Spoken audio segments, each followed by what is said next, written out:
sois à l'aise tous les jours, c'est les mains de mon paradis.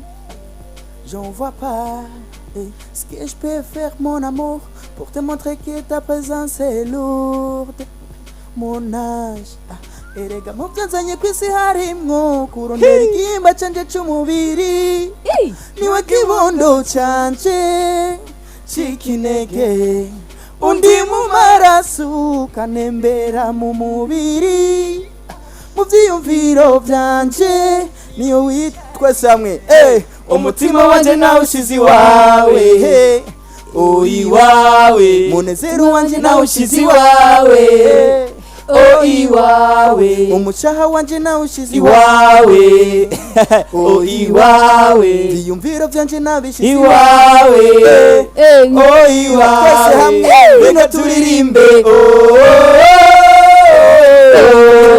twese turirimbe, iwawe. Twese turirimbe, iwawe. Dusubire turirimbe, iwawe. Yes, wakunzi ba PG Classic FM 93 ni Sound of Happiness. Murumva ko muri studio tuba tumeze neza cyane, mbega iyo jwi ni ryande, ariko harakana niyumviriye nk'umuntu woshira ko nimero ya telefone iradio tukakira nk'abantu nkabangaye bakatubwira ati iryo jwi ni ryande, iryo jwi ni ryande, batubwira umuntu turi kumwe muri studio. Urashobora kwakura rero, urashobora kwakura ukatubwira ati mbega ninde turi kumwe muri studio. Yes, umuntu wa mbere uri bitore ikibazo, uri butore umuntu turi kumwe, turagura amayinite. Twakira abantu babiri gusa kuri PG Classic FM. PG Classic FM ni radio ikunzwe n'abarundi benshi. Bamaze gutangura kwakura. PG Classic FM, hello. Bite boss? Umeze bien? Oui, umuntu iryo jwi yumvise ni ryande? Asante sana. Asante sana. Urakoze cyane. Akes Don turi kumwe muri studio. Reka turindire uwundi munyonyi wa kabiri gusa, nta wundi tuza. Hello PG Classic FM. Hello. Bite boss? Mutwakuye muri he, mwitwa bande? Ego, wumvise umuntu turi kumwe muri studio ninde? Umuntu turi kumwe muri studio wamwumvise? Avuze gute? Avuze gute? Oya. Reka dusubire kandi reka dusubire twumvire. Ingo turirimbe. Yes ngo ni MT number 1 aribeshe, yabonye cover. Gusa MT number 1 nawe tuza kuba turi kumwe hano muri PG Classic FM. Reka twakire mutumire wacu uyu munsi Akes Don. Karibu sana. Asante sana mzee wa kazi. Umeze gute papa? Safi tu. Umependeza? Kawaida ni wakawaka. Wakawaka. Ndio nyene lilisigura. Ego. Yes, turakwakiriye kuri micro za PG Classic FM, Mr. Canke novuga gute Akes Don. Umwe romantic boy, sex boy byose tu. Usamadina menshi? Usamadina menshi cyane. Yes, abakunzi ba PG Classic FM turashaka kuyibutsa ko bon, jewe ni Akes Don, umwe mu baririmbye dufise ngaha bameze neza, tutibagiye ko ari umu presenter. Sinoreka kuvuga ko ari umu journaliste ariko ukora kuri YouTube. Sinoreka kuvuga ko ari umwe mu bantu bakreya ikintu twita buzz, utwika, ufise utuntu azana dushasha, abantu bakimvira hakahera nk'ukwezi kose tuko turamuvuga. Akes yakoze iki, Akes byagenze uko. Numwe mu bantu bazi kuryosha entertainment, ukora ibintu bimeze neza cyane. Turakwakiriye kandi. Ego murakoze cyane gose. Ni Akes Don. Nkuko wabivuze nibaza yuko umuntu bongerageza kwigwana ko kugira ngo turabe yuko nimba twavukiye mu miryango ikenye, ngerageza ukreya ibintu bitandukanye kugira ngo ndabe yuko nazopfira mu buzima bukenye. Akes Don, premièrement nakunze amarori yawe. merci beaucoup. uriko radukurikirana duteze ugutwi arashobora kudukurikirana live kuri Facebook akandika PJ Classic FM maze akabona biriko bibera muri studio. Akes Don nakuze igitambara wambaye mu mutwe. Akesi rero ntutungurwe kunana na kapitene aho ayo maruru aza kuyasiga aho nukasaba nashaka kubwira ngo mpa arakubwira ngo akantu agakunze nagakunze kugira wimvire basusige kamwe. Akes Don araberewe ariko sinabonye ikirato yambaye reka ndabikirato yambaye. Yambaye neza kapitene Akesi n'umuntu aweza kuangusha abantu. Ikintu kimwe ku muntu ariko radukurikirana muri uno mwanya nuko Akes Don yambaye Air Force White. Yes. Yambaye Air Force imeze bien cyane ni kirato kizimvye cyane. Akes Don turagohe kaze muri studio za PJ Classic FM wahabonye gute? Murakoze cyane, this is my first time ninje ngaha. Ndanabishima cyane kubera ko ukurikiranye neza novuga ko harimo ingufu nyinshi za Isaac TV benshi basanzwe bazi kuri YouTube channel kandi twatuzi uko ngaha iwacu mu Burundi ama YouTube channel yatanguye abenshi bayagaya babona yuko umengo ni ibintu by'akajagari babona yuko umengo ni ibintu hatacho bizoshikako murabizi ko byagwanye barabigwanya cyane but now ni ibintu biriko birahakazi aba jeune benshi ugwaruka gwinshi urabona yuko biriko biratangura gutera imbere kurusha uko abantu benshi bavyibaza cyangwa uko abantu benshi babifata mu misezi. Akes Don ino ndirimbo ni indirimbo yitwa Iwawe ni indirimbo wafatanije n'undi muririmbyi yitwa Vishu Love. Kapitene tutaraja kuri iyo ndirimbo nashaka kumubaza ninde muntu wamwambitse?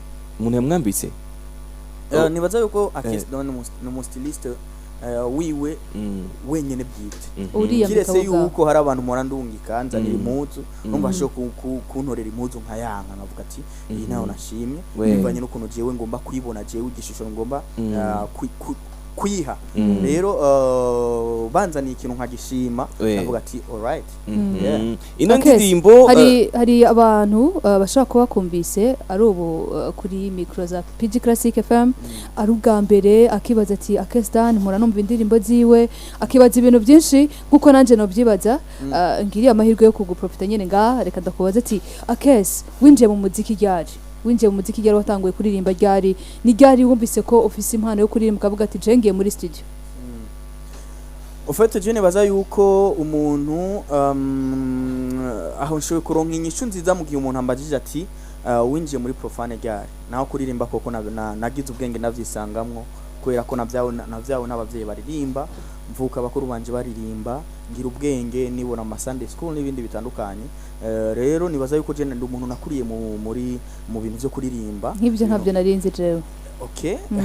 Ego ne abantu benshi batabizi parce que sindigera nshira hanze biography wanje ariko jewe nagize ubwenge nisanga mu bintu byo kuririmba kaba nkako papa wanje asanzwe ari mu bishop bisigura yuko nari umuntu narigeze kuba mu chef de chorale narigeze kuba nigisha abandi baririmbyi mu rusengero kuririmba ariko rero esprit yo kuza mu muziki profane yanjemwo mugenzi wanje Dogo benshi bamuzi nka Dogo navuga ni wow arabarazwe nari nkiri umuto bien sûr ariko nanje ndumva yuko kijya kintu cyo kugira gute kugikora nuko rero inspiration yo kuja mu muziki profane bitanguye uko on ego ico gihe wariga bien sûr ico gihe nariga mugabo vyaragorana cyane gufadikanya nico kibazo nagira ndakoze ati wavanga gute umuziki urumva ko ari ukiri muto ugomba kuja ku ishure kuko ndibuka ko badogo nabo bariga bari bakiri bato igihe basohora izo ndirimbo ukumva ukuvanga umuziki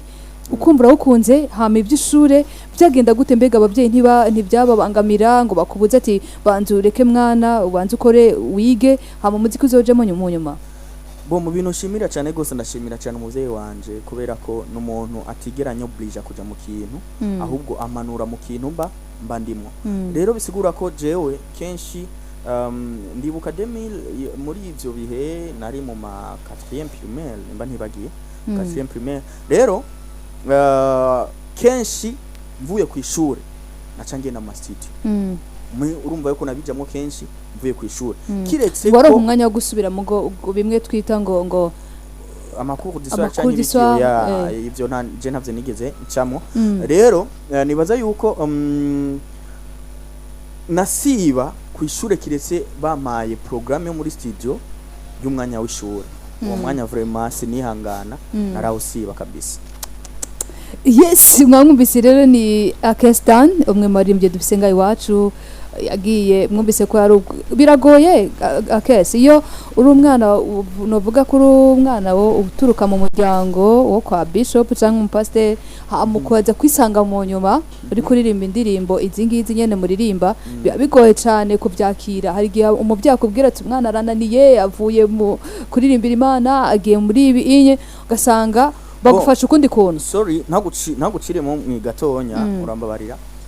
Je ndibuka yuko hariho agakuru ningeze kumva ko abantu bigeze kumubwira mutama wanje ko nyene ni gutuba bishop hama umwana wawe canke abana bawe parce que cyo na Christian Junior bari baramaze kuja muri game muri entertainment, hama abana bawe bakaba basani baririmba ibintu vyisi mu majambo numva mu nyishu mutama yashoboye kubishura yabwiye ati ni jewe ndi bishop, abana banje ntabwo araba bishop. Yes, buri muntu wese afise destin Imana yamuteguriye. Yego, bijya nyene muri ko muvuga ngo ni muziki, hari gihe bijya nyene ari byo bizomugira kuba ikintu gikomeye mu Mana. Yego, agakizwa akanakiza n'abandi biciye muri bijya nyene.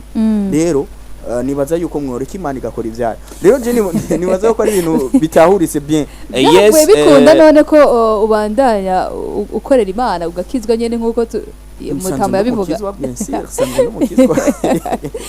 Yes, Captain. Yo, nariko ndabumviriza namaze umwanya muri ndiko ndabumva neza, ndiko ndabumviriza fresh.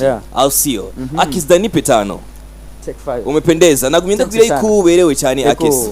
Mu baririmbyi benshi nkunze guhura nabo urakunze kuba uberewe cyane kenshi misi yose. Merci. Kandi kugendera ku izina ryanje. Okay, waka.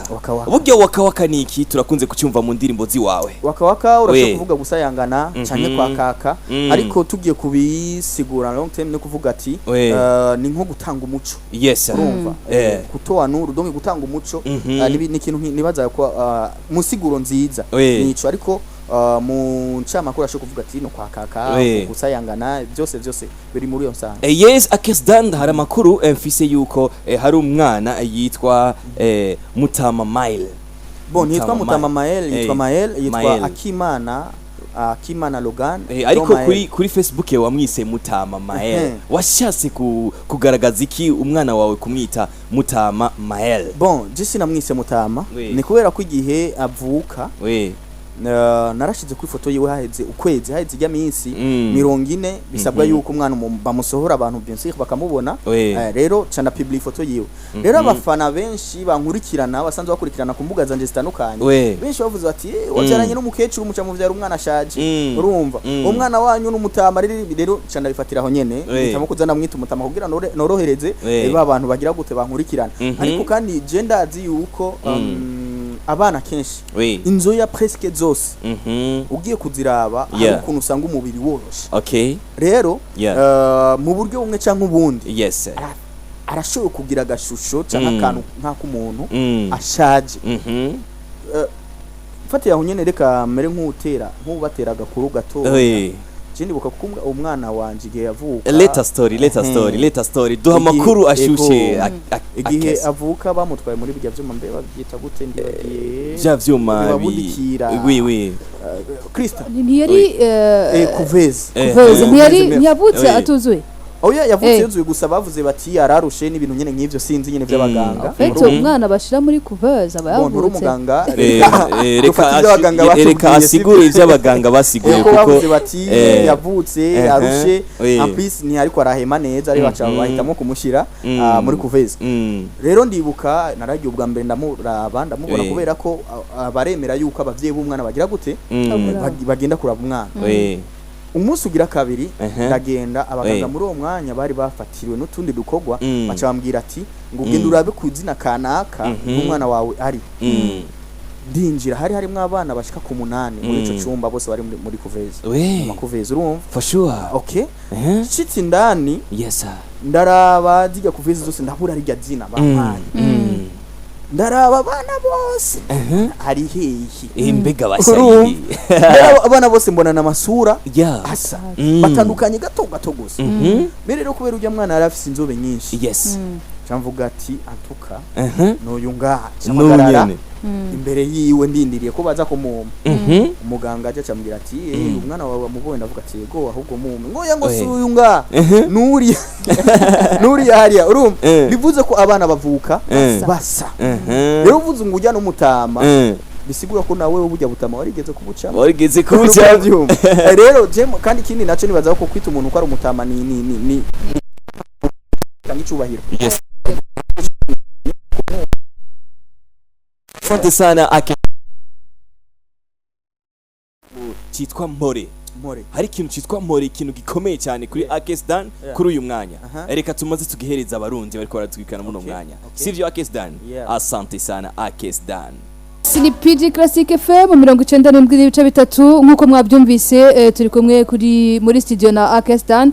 Bimwe mu bibazo twako turamubaza benshi bakiri bakeneye inyishu ariko sinzi ko mwari murumva akaririmbo mbere yuko tumubaza kuri iyo ndirimbo kapitene mu ndirimbo zose atangura hari akantu aho ratanguza ngo wakawa yagasiguye neza ko kandi yagasiguye kandi cyane kandi neza muga kubera ko muri gahunda yacu canke mu kiganiro nyamugigiba tugomba kuvuga n'insaku hari akantu ngomba kumubaza twagiye Akes umeze neza ni sawa kumengo nturi muri mode oya nindiri ico kibazo yes hari waka ariko hakaba hari n'undi muntu jewe nzi canke mora mbona kuri social media yitwa waka OG ako kantu ka waka na waka OG urakazi bon ndakizi sinzi ko nobwira ko ndagisigura parce que kibazo bisa nkaho namaze kucumva cyane sinzi ko bandanya ko oya ufite nashaka kumenya hariho abantu bakunzi bawe bumva indirimbo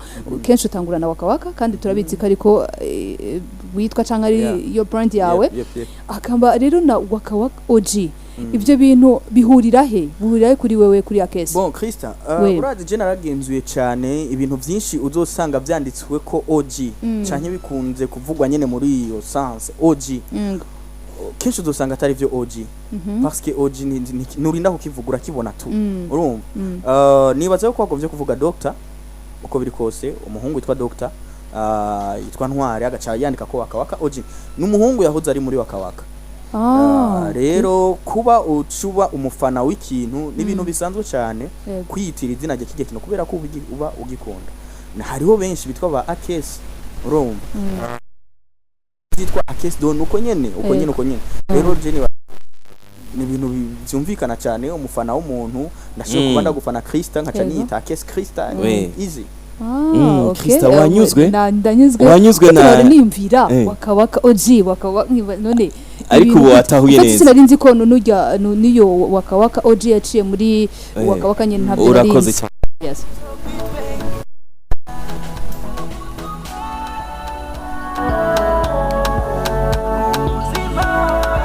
yes ni indirimbo mpore ni indirimbo imaze yasose itariki zine uyu mwaka nyene ego Akes Don reka tugaruke kuri ino ndirimbo ni indirimbo yitwa mpore indirimbo amavideo yayo twabonye yuko ari amavideo ari ahantu atari mu gisagara cya Bujumbura ino ndirimbo kubera iki mwashimye gukoresha ino video location y'ahantu hameze gutya anye ibibanza bijanye n'iyo ndirimbo ntibisigwa ko ngabuja tutari kubironka parce que biriho ahantu henshi atandukanye ariko twagombye kugira ikintu kiri reality ntidusondeka abafana bacu ntitubaye ikintu kituzuye peut-être ni mu gisagara ndashobora kuba ndikunda nkeneye ijya image nyene tubona muri ijya ndirimbo ariko tuje kwifatira ngaha mu gisagara ntiyabura akantu kitamwo nyene ko mu gisagara twabibona ashobora kurengana umuduga mwiza urashobora kuduza drone ugasanga hagiye mwinzu nziza urumva rero tuvuga dutireka tugende hariya ho turonka n'ijya imanje gasa namu nyene turonka mukungugu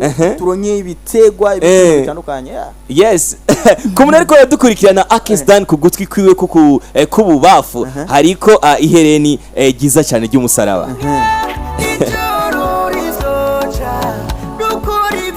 Akes Don tukiri kuri no ndirimbo nyene mpore video yagutwaye amafaranga ngana gute video mvuze ngo nabiharure fast sinovyibuka ariko tujye kuraba valeur y'umu director hamwe n'ivyo peut-être je nabana narakoresheje muri video yashobora biri muri 1,900,000 1,900,000 wewe aho nkaho tuba twashize valeur y'umu director kuri 1 million ariko kandi ibi bindi bintu birimwo yashobora byarantwaye amafaranga ibihumbi amajana 9 parce que harimo ujya mudugura zimvye cyane harimwo bijya bifyera birazimvye harimwo ama déplacement yandi twafashe burya twingaho nyene ibi bifyera mwabiguza nga ibi bifyera kuri kora twikana yumvise yuko ibifyera bizimvye ku kilo fast ngirageje kugereranya kuko je sinaguze kilo ariko ku kilo kiri ku bihumbi amajana 270 bivanye n'amafaranga je naguze go ikiro c'igifyera ibihumbi amajana 270 warayatanze ayo mafaranga natanze amafaranga angana n'ivyo je naguze ko je sinaguze kilo naguze amagarami 125 uciyagura ngahe Akes Don 41,000 francs asante sana ego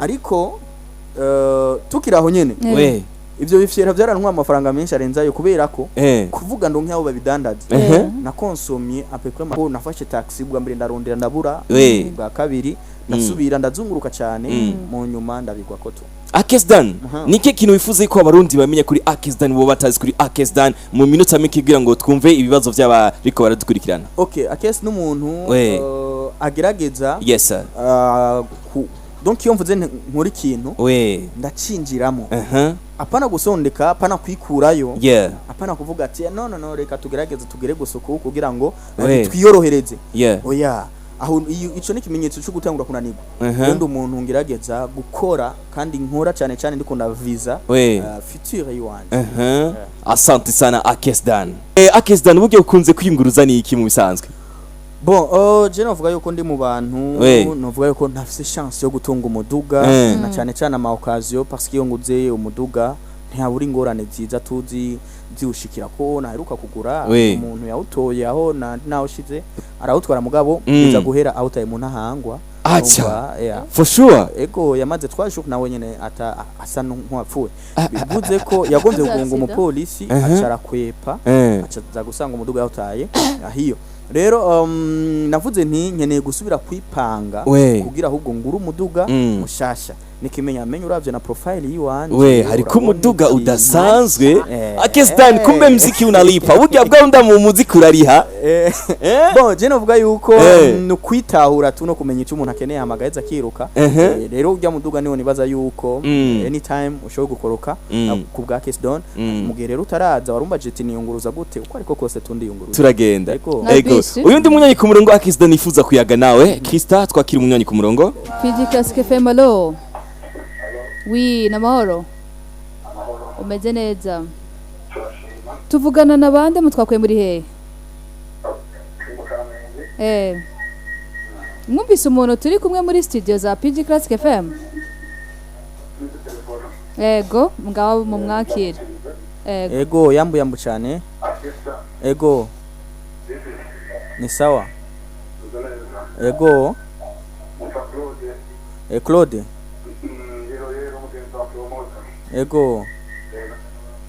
ego yambu cyane bro ego urakoze cyane sawa ego Akes Don abafana ufise ni benshi cyane bariko barakura Akes Don nibihe bintu bishasha inyuma y'ino ndirimbo mpore nihe migambi mishasha Akes Don afitiye abarundi bariko baramukurikirana muri career yiwe y'umuziki eka no mu buzima bwe busanzwe Akes Don bon just nibaza yuko nta minota 30 irahera mpejeje gupublika ko ngira ndekuri indirimbo vuba bwa ngingo bisigura ko nkene kwihiraheza isi ya vuba hama ntazi ndayisohore rero ariko kandi nyuma yo ngaho hariho nibindi no mu buzima busanzwe birazwi yuko sanzwe bifite ibintu byinshi bitandukanye bifite waka record isanzwe vuba nayo nyene igiye gutangura gusubira gukora kwagura kandi imikorere ya Waka Live TV hamwe no kubandanya turindira project y'ikinyobwa nari naratanguye nibaza yuko igihe n'igihe tu kirasubira kandi kuja burya kije kinyobwa cyahereye he waka wakaza yari ikinyobwa kiborera cyaburira cyane abantu umuntu yakubwiye ati anyweye ikinyobwa cya waka waka yatambuka amaguru agenda aragira gutya wayinwa wumva nkaho umenga uri kumwifana kubera ko yarasose agasanga yayinyoye yaryohewe cyane araryoherwa ariko ageze kuhaguruka rero Akes urari inoti tukawushia Akes reka twakira undi mwanya wa nyuma kugira ngo turabona yuko umwanya uri kuratujana Akes Don yego PJ Classic FM allo bite boss yes Alexi ariko rakumva Akes Don Alexi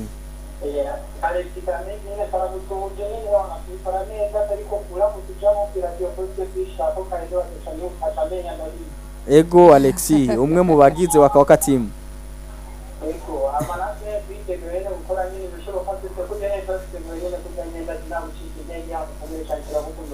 merci beaucoup Alexi ego asante sana Alexi asante sana kuri buri murundi wese yashoboye kwakura araganira na Akes Don imani bahezagire twari turi kumwe na Akes Don aracari muri studio za PJ Classic FM Akes Don turize yuko nubundi munsi twagukenera uzobanguka nkuko wabanguse uyu munsi tigeze ukegwa n'umunota numwe je nibaza yuko atamuntu numwe yegera hamagagwa n'ukeneye kumusupportinga mu gikorwa cyo yama areke kukuza hani muhira nibaza yuko nzoba ndi preza akujya uhamagawe n'Imana tigera yanga Akes Don kandi uko uhamagarwa n'Imana turangize niko kabi turangize niki kintu hejeje gushira kuri Facebook yawe hashize iminota 24 aho dushoboye kubona yuko ari kurahamagaza uri kurahamagara abatamvyi urashobora no guhamagara abatamvyi hano kuri PJ Classic FM ego nanditse mvuga nti hari ndirimbo namaze gushutinga mugabo ntaraheza amasanamu yayo baye ngombwa kutwongereza script ya video rero muri script yarakenewemwo isanamu izo birimo abatamvyi benshi kwa twavuze 50 ariko turabona yuko 50 kubaronka ari ikintu mengo nico tworohera tuvuga dutireka tufate abatamvyi 200 rero ku muntu wari wese uyo bari kwatumviriza muri no mwanya narashoye kuturondera bace kuri page Facebook yacu ariko n'imihozi wacu hajyanya atwandikira hama tugaheza tugahura nawe tugaheza tukabipanga kuko ni ibintu bikenewe vuba bwangingo kubera ko igikorwa ntakeneye kuryamika abafana biwanje ntakeneye kuzingamika umuziki w'Uburundi nkeneye kugisohora vuba bwangingo asante sana Akes Don ayo marori wambaye ntushobora kurenza amafaranga ngana gute kugira ngo ugura amarori ahantu bagurisha amarori Akes Don pour le moment jeni baza yuko ikintu nagikunze sinoraba valeur yacu ntushobora kurenza ngahe oya navyo kurenza 50000 nagikunze nubwo coba kiri kuri 500000 uragura amarori ya 500000 none amasaha yo ntituyagura ugasanga uguze isaha izimvye cyane ugasanga nico kimwe n'ivyo byose ariko 500000 ntiturenza singombwa ngura 6 na karoro natanze ugabo ikintu nagishimye ntegezo kukigura nitaye kuri valeur yacu urakoze cyane Akes Don urakoze cyane turagushimiye muri studio za PJ Classic FM imani guhezagire imani hezagira abarundi imani hezagira abafan ba Akes Don asante sana Akes Don tumushimire cyane Akes Don ko wemeye ko tuganira tukagutuma ukemera kwaza niba byoroshe abaririmbyi bacu bafise bari mu kazi kenshi ariko iyo yagize iba kwa kavuga ati je ndaza nibyo agaciro kuri jewe reka tumushimire cyane ko wemeye kuza kuganira natwe murakoze cyane ndanabashimira kuko mubandanya mwitaho namwe guteza umuziki w'Uburundi imbere ni ikintu ciza cyane kandi nimuze mucika intege imbere ni heza asante sana yes big up sana